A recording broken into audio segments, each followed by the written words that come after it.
What we saw today was just more of the same from Governor Perry's team.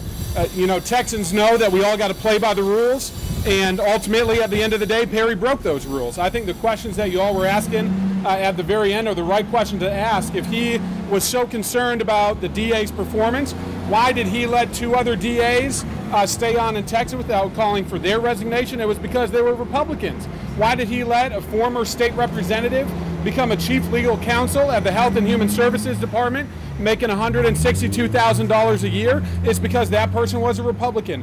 What happened was the governor used his constitutional authority for a veto, except the problem is, and no one is disputing that that is okay for a governor to do. What happened was the threat, the abuse of power, and the coercion. If he would have vetoed the funding without talking about it, it wouldn't have been coercion or abuse of power. It was him trying to force out a DA at the time who was looking into the Cancer Prevention and Research Institute funding.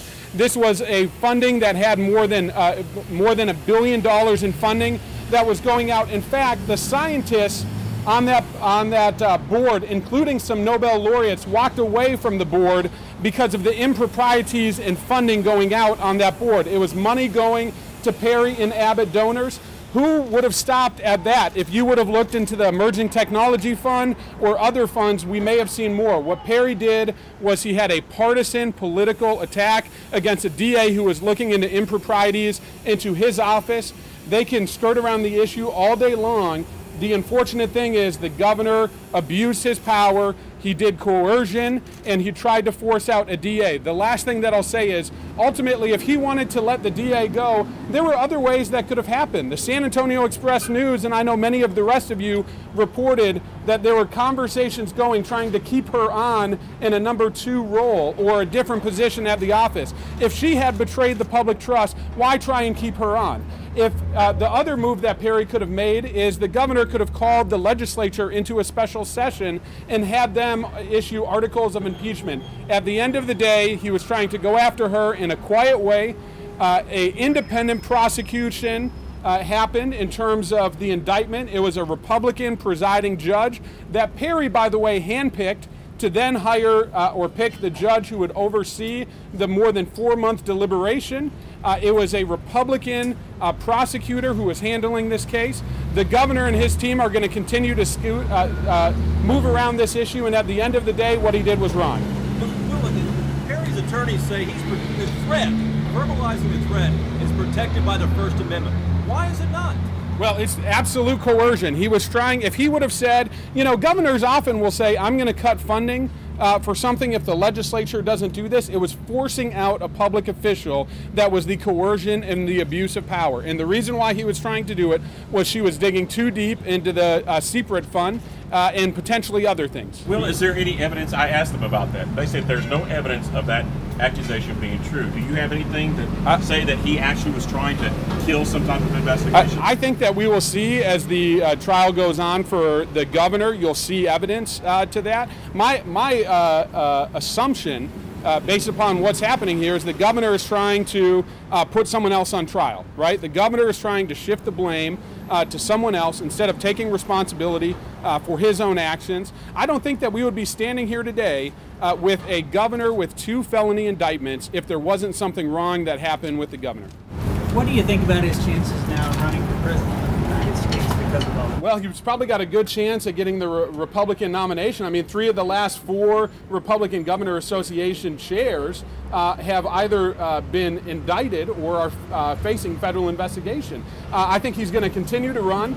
We heard on his speech on Saturday him talking more about America and less about Texas and Americans, so I think he's definitely running. I will also say that at his statement on Saturday, the governor stood up and had a casual threat against the people who were pushing the indictment in the first place. This is a bully who broke the rules, doesn't like it when people call him out on it, and that's the reason why he's most upset. Well, what about all the talk that, liberals like Alan Dershowitz, Democrats like David Axelrod are all sort of lined up? What about that? Well, I think David Axelrod is a great indication that you should read some stuff before you send out a tweet. I don't think David Axelrod had the first clue what was happening with the investigation. You know, he's now in a nonpartisan position and probably wanted to throw a bone to his friend without knowing any of the details. I think especially many of you who have been reporting the situation have seen the abuse that the Cancer Research Prevention Fund had. You know, it actually led to indictments for supporters of Perry and Abbott. And so I think there's a lot of folks who are sitting at this on a 30,000-foot view, don't understand the reality of what's happening on the end of the day. And that's the reason, more than anything else, that his attorneys and the governor want to dance around this issue.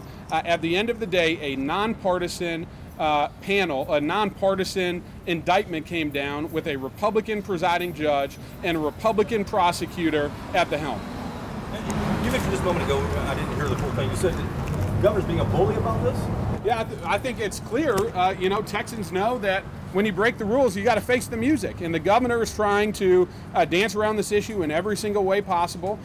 You know, he was bullying the DA at the time, trying to force her out. That's where you get the indictment of abuse of power and coercion. And I think on Saturday, his veiled threats to the people looking into this matter and the fact that he would do anything possible to go after them is another example of the governor being a bully in this situation. At the end of the day, Texans know you got to play by the rules. He got caught breaking them and won't face the music.